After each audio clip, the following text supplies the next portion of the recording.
Estamos de volta! E agora, pessoal, a gente vai receber o enfermeiro da alegria. Vai falar várias curiosidades pra gente e você não pode perder. Então, roda VT! Estamos de volta e agora chegou o momento da nossa entrevista. E agora a gente vai entrevistar o enfermeiro Adalberto. E vamos para a primeira pergunta. O que te motivou para fazer essa profissão? Isso é uma história um pouco até engraçada. Quando eu era pequeno, mais novo, por volta de uns 10 anos, eu tive um problema cardíaco e precisei ficar durante muito tempo sendo tratado no hospital, né? E acabou que o contato direto que eu tinha era com os profissionais de enfermagem e isso de alguma forma me tocou e eu sempre gostei muito da área da saúde e optei pela enfermagem porque as minhas grandes referências como pessoas são da enfermagem. E como que é um dia típico de trabalho para você? Eu já trabalhei em diversas atuações, né? Atualmente, hoje, eu estou na área mais administrativa, né? Então, mas o dia do enfermeiro, ele varia bastante a depender da sua função, né? A gente tem diversas funções, diversas especialidades, da mesma forma da área médica, né? Só que com um pouquinho de diferença, porque a nossa responsabilidade... E fala algumas pra gente, alguns.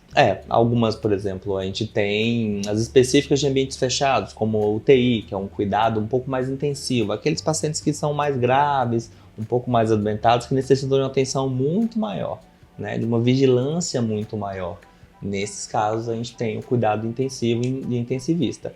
E a enfermagem também perpassa por todas as outras especialidades. Cardiologia, geriatria, que cuida das pessoas mais idosas, né? A pediatria, que cuida ali das crianças, a neonato, que passa pelos bebês. Então a gente perpassa também por todas as especialidades da área da saúde.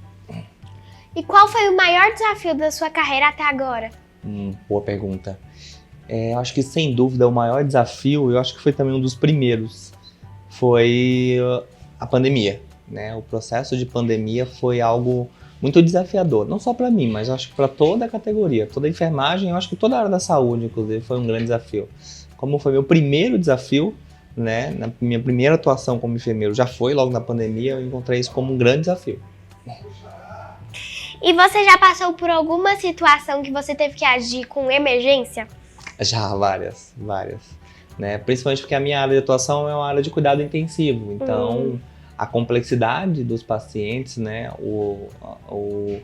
a gravidade do adoecimento desses pacientes trazem pra gente em condições emergenciais assim, a quase todos os dias. E você pode contar uma coisa engraçada que já aconteceu no seu trabalho? Teve uma paciente nossa que era uma paciente que era uma paciente idosa, que ela já estava fazendo alimentação por sonda, né, que ela não ingeria os alimentos, era uma sondinha. E ela relatou pra gente que ela tinha estava com vontade muito grande de comer galinhada. E a gente, claro, a gente não podia ingerir galinhada para ela, porque não fazia parte da dieta, né? Mas a gente sensibilizou muito para tentar realizar aquele desejo dela naquele momento, que pra gente era muito importante e pra ela também, né? Então a gente imprimiu uma folhinha escrito galinhada e colamos isso na dieta dela, né? E apresentamos pra ela, hoje é galinhada. Só que aquilo foi muito engraçado, porque aquilo mexeu com ela tanto, que a galinhada com piqui, né, que era uma coisa que ela gostava muito, que ela, simultaneamente, pelo processo de construção mental dela, mesmo não sendo galinhada aquilo, ela passou a soluçar durante a tarde toda, como se estivesse realmente tendo ingerido galinhada. E quando ela contou isso para os familiares dela ficaram todos preocupados. Como assim? Ela comeu galinhada? Ela não podia. Até a gente explicar que foi uma atividade lúdica que a gente fez com ela. Mas foi muito engraçado porque realmente ela gerou aquele processo de ficar soluçando e ficar com gosto de pique na boca, nada mais do que um processo mental. Mas foi muito divertido, porque foi algo que ela queria muito, ela se sentiu realizada também, foi muito bom pra gente. E qual foi o paciente mais memorável que você teve e por quê? Teve vários, mas eu acho que um dos pacientes mais memoráveis que a gente teve, que eu tenho ainda, né, porque é uma paciente que ela se recuperou. Foi uma paciente que tinha um câncer, né? Era muito jovem, ela tinha por volta dos seus 19, 20 anos de idade e ela estava às vésperas de fazer um transplante de medula, que ela tinha achado uma doadora de medula. E nesse processo, ela adoeceu muito pela fragilidade do caso dela e ela ficou muito grave ao ponto de a quase um momento de a gente desacreditar. Mas a gente trabalhou muito intensivo para ela e ela conseguiu se recuperar e hoje ela é profissional da saúde também, né? E hoje a gente conseguiu, e ela voltou para o mesmo hospital onde ela se recuperou agora para atuar como profissional de saúde, né? E foi muito legal porque ela sempre relata assim o agradecimento que ela tem à equipe que cuidou dela. E houve algum trabalho que você já se sentiu orgulhoso, especial com o seu trabalho? Eu acho que todos eu me sinto muito especial, né? Porque eu acho que cuidar de alguém é cuidar de alguém que é alguém para alguém, né? Ou seja, eu vou cuidar de pais, de mães, de irmãos, de namorados, de filhos, né? De outras pessoas. Então, isso pra gente se torna muito gratificante, né? Principalmente quando a gente tem um resultado muito positivo, né? Na grande maioria das vezes a gente tem resultados positivos. E mesmo quando os resultados não são tão positivos, a gente tem a certeza que a gente fez de tudo para aquilo desse certo, que a gente fez o nosso melhor e tudo que estava ao nosso alcance, porque algumas coisas estão para além dos nossos alcances, né? Então saber que você faz tudo o que está possível é muito gratificante. E como você lida com a pressão do ambiente hospitalar? Olha, hoje é um pouco mais fácil, mais tranquilo, porque é uma rotina que acaba virando algo muito rotineiro da gente, né? Principalmente, acho que quem trabalha diariamente no ambiente hospitalar, que a enfermagem também executa atividades administrativas, atividades de gerência nesses processos, que não envolvem diretamente ao paciente, mas implica diretamente ao trabalho da saúde. Mas acho que me dou fácil hoje com as coisas, com as situações de emergência ou as atrocidades do cotidiano, porque se tornou uma coisa muito rotineira. A gravidade dos pacientes se tornou uma coisa muito comum, que a gente lidar com uma naturalidade. Isso pra gente é bom, porque a gente tem um pouco de mais calma, né, pra ser bem eficaz e efetivo, inclusive no cuidado dele. E você já teve que lidar com algum paciente difícil? E como foi essa experiência? Já. Hoje a gente tem um perfil de paciente que é o paciente que tem principalmente o Alzheimer, né? Que é uma doença para as pessoas mais idosas, né? E que gera, né, nesses pacientes, em muitos momentos, uma confusão mental, dele não lembrar da onde ele está, com quem ele está. E às vezes, nos ambientes hospitalares, esses pacientes, quando eles acordam, né, ou se lembram onde estão, eles acordam muito confusos, né? E se a gente não tiver com muita calma, né, com muito cuidado, inclusive para cuidar desses pacientes e relembrar a eles aonde eles estão, isso pode gerar nesse paciente uma agitação psicomotora, uma agitação, um nervosismo e até em algumas vezes uma forma agressiva de tratar com a equipe, né? Mas a gente tem que entender que aquilo é um processo que o paciente está vivendo, né? E que a gente está ali para cuidar e solucionar. E a família, como que lida com isso? A gente costuma dizer que a gente tem dois pacientes. A gente tem o paciente e o familiar do paciente, que muitas das vezes se torna um paciente também, porque em algumas situações ele também adoece junto com o seu familiar, a depender da situação. Mas lidar com o familiar também é da nossa função, né? Acalmá-lo, né? Informá-lo sobre o cuidado e o tratamento do paciente, né? Relatar sobre os acontecimentos do dia desse paciente nas visitas. Então, o cuidado também perpassa por cuidar do acompanhante, do familiar. E alguma vez você já teve apego emocional com algum paciente que você teve? Como foi essa experiência? E se isso afetou no seu trabalho? Afetar o trabalho, não. Mas sim, muitos pacientes, inclusive, a gente tem um apego emocional pelas histórias que eles carregam, né? Na época do Covid, em específico, por exemplo, a gente teve um paciente que foi um paciente que ele lutou muito, ele foi muito bravamente lutando no Covid, mas ele teve uma complicação, né? E no final ele não resistiu, mas foi um paciente que era um paciente que, mesmo com todas as atrocidades que tinham, sem todas as divergências do tratamento dele, era um paciente que sempre estava muito feliz, sempre tratava a gente muito bem, e a gente ele acabou sendo um paciente muito caricato assim, da unidade onde estava trabalhando. E foi muito difícil perdê-lo, assim, né? Porque a gente fez de tudo, mais do que tudo, e mesmo assim a doença o levou. E a gente se sentiu um pouco impotente nesse momento, assim, foi um pouco difícil. E quais habilidades você acha essenciais para um enfermeiro? Primeiro a gente costuma dizer que o enfermeiro tem que ter chá, né? Que é conhecimento, habilidades e atitude. Então o enfermeiro ele tem que ter o conhecimento sobre tudo um pouco, né? Então o conhecimento o resguarda ele. Estudar muito o resguarda, né? Ter domínio daquilo que ele faz vem com o conhecimento.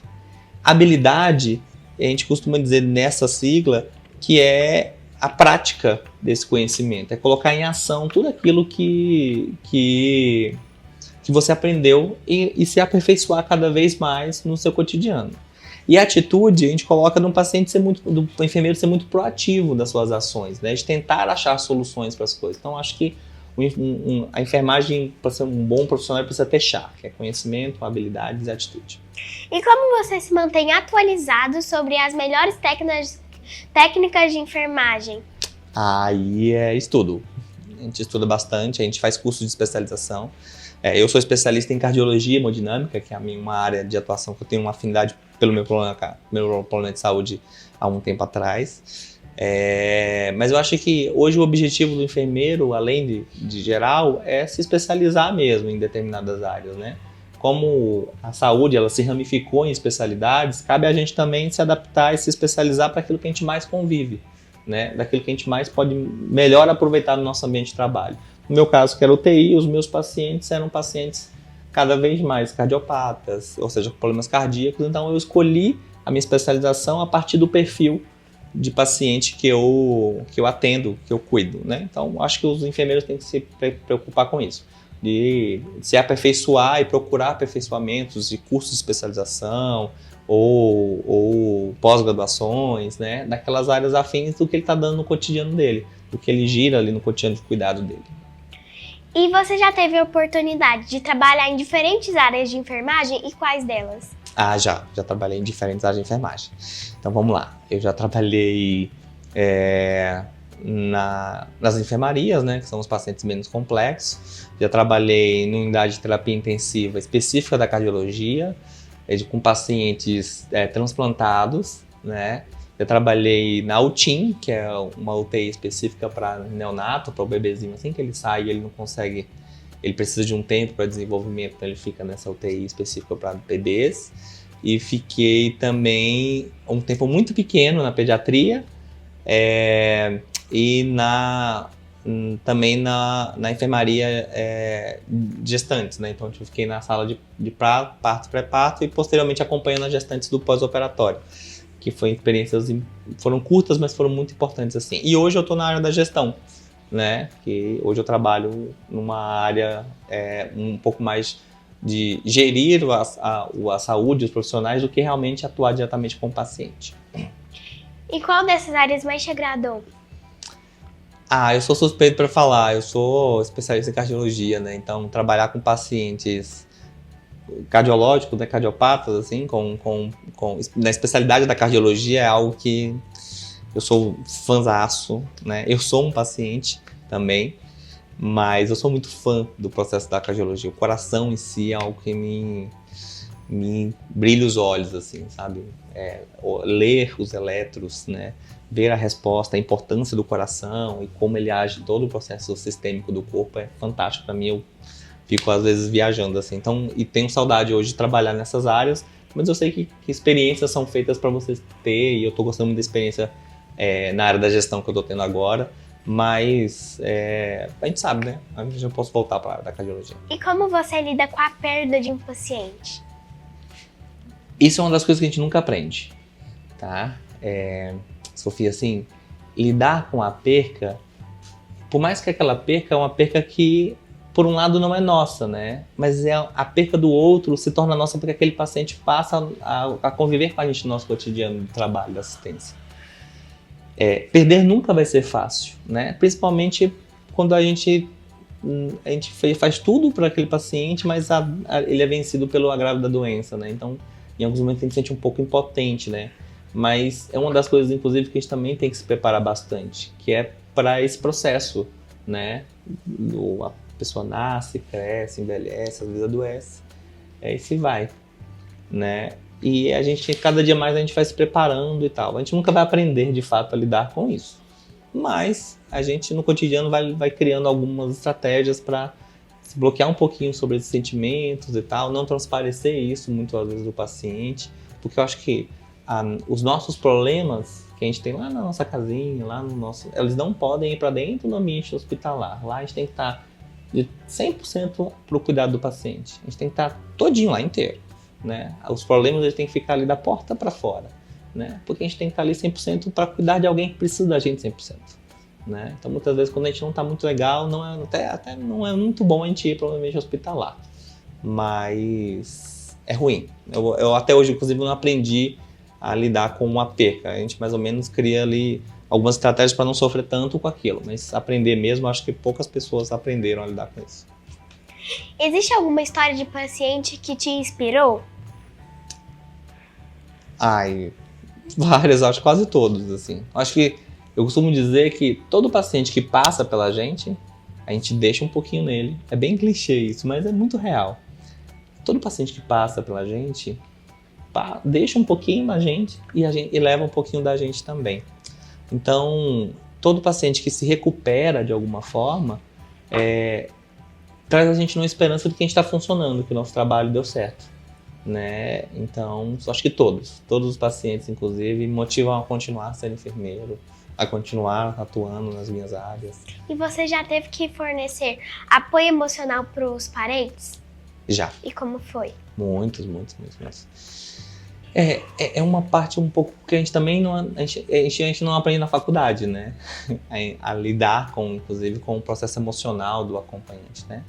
Mas a gente é ser humano, né? De carne e osso. A gente também tem sentimentos, né? E às vezes o sofrimento da família muitas vezes é amparado com uma palavra de conforto, às vezes com um abraço, né? Eu acho que não existe frieza no processo do cuidar. Inclusive, as pessoas que fazem isso de uma forma muito fria, né? A gente não precisa e nem pode levar o problema do paciente para as nossas vidas fora do hospital. Mas dentro de lá, inclusive, a gente tem que sim dar o suporte. E diversas vezes a gente fez isso. De dar o suporte, dar uma palavra amiga, né? Acreditar acreditar e mostrar que a gente acredita na recuperação do paciente junto com a família. Isso dá um ânimo para a família e ajuda a gente também, né? Porque a resposta da família de acreditar na gente como cuidadores daquilo é muito importante. E qual foi a parte mais gratificante do seu trabalho? Duas. Eu acho que a primeira foi poder, de alguma forma, cuidar da minha mãe, né? Acho que foi a primeira vez que minha mãe passou por um processo cirúrgico e eu pude pela primeira vez cuidar lá da cicatriz dela, fazer um curativinho nela e tal. Não fui eu que acompanhei o pós-operatório dela porque eu estava aqui, ela estava lá na Bahia, mas foi muito gratificante eu poder analisar a ferida dela, cuidar, limpar, botar um curativo, fazer as orientações para ela, né? E dizer que ela tinha que obedecer, né? Porque aí eu estava no lado inverso, né? Antigamente a mãe falava que eu tinha que obedecer ela e agora eu que falei para ela que ela tinha que me obedecer. Viu, mãe? Ó, foi muito bom. E como você cuida da sua saúde mental, considerando a carga emocional da sua profissão? Caramba, uma pergunta mais difícil que a outra. Mas saúde emocional é um tema, inclusive, que está em debate muito para a área da enfermagem, para a da saúde como um todo, né? Recentemente, a gente catalogou que a síndrome de burnout, que é o adoecimento dos profissionais, né, foi considerada uma doença do trabalho, né? E foi reconhecida como doença do trabalho. Então, a pandemia trouxe muito disso, mas não só a pandemia só evidenciou isso, né? Mas a carga de trabalho é muito grande, o tempo dentro do ambiente fechado é muito grande, às vezes a própria remuneração não é adequada, e esses problemas acabam se acumulando e trazendo um adoecimento mental desses profissionais, né? Eu tive uma fase onde tive, sim, alguns procedimentos, algumas dificuldades em lidar com o processo emocional pela carga de trabalho, né? Mas tive um suporte muito grande, tanto dos profissionais da área da psicologia, quanto dos próprios colegas de trabalho, e hoje medicado e volto a atuar de forma normal. Mas eu acho que é sempre se manter, tentar se desligar ao máximo do trabalho quando não estiver nele, e para poder se ligar 100% a ele quando estiver nele. E você já teve algum conselho? Você dá algum conselho para quem quer seguir a carreira de enfermagem? Ah, vários. Eu acho que primeiro venha. Ter enfermeira é sensacional, né? A gente tem 1001 áreas de atuação. A cada vez mais a gente tem ampliado o nosso nicho, né? Nosso número, inclusive, de áreas de atuação. A gente acabou de entrar especificamente para estética. A gente acabou de entrar agora para áreas, inclusive, cada vez mais áreas de gerência. E é sensacional. A área da enfermagem é sensacional. A pessoa tem que, primeiro, gostar muito de gente, né? Que é aquelas pessoas que não se dão muito bem com gente, ou então com sangue, né? Não é uma área tão assim, mas às vezes pode até fazer e tal. Mas no processo da faculdade vai lidar com isso, né? Então, normalmente a gente recomenda para as pessoas que gostam muito de lidar com pessoas, com o público, porque uma das nossas principais missões é cuidar de gente. Então, se você gosta de gente, tá valendo. Quais são suas aspirações futuras dentro da enfermagem? Eu acho que eu tô galgando muitas coisas que eu queria, assim. Eu cheguei a minha especialização, né? Em breve um mestrado também na área da enfermagem e comunicação, que são áreas que eu atuo. E eu acho que é continuar, inclusive fazendo meu trabalho bem, sendo reconhecido por isso. E eu acho que é ser enfermeiro, acho que isso. Só ser enfermeiro por si só já é uma missão gigante, difícil pra caramba e muito importante, que um impacto social gigante. Então, só ser enfermeiro já é se eu continuar sendo enfermeiro, esse enfermeiro que eu sou, que eu me tornei por todas as minhas inspirações, é sensacional. E muito obrigada pela sua participação. A TV Alegria está de portas abertas para você. E deixe suas redes sociais aí para quem quer te acompanhar. Tudo bom, gente? Eu que agradeço bastante, Sofia, pelo convite, a todo mundo da equipe. É interessante esses espaços que se abrem, né, pra gente mostrar um pouco dessa profissão tão linda que é a enfermagem. O meu Instagram é Enfermeira Dalberto, né, @enfermeira_dalberto. E lá é onde eu dialogo um pouco com as tarefas do dia a dia e tal. E só seguir lá, tá bom? Obrigado. De nada. E agora, vamos por um breve intervalo e voltamos já já com Sextou com a Sofia.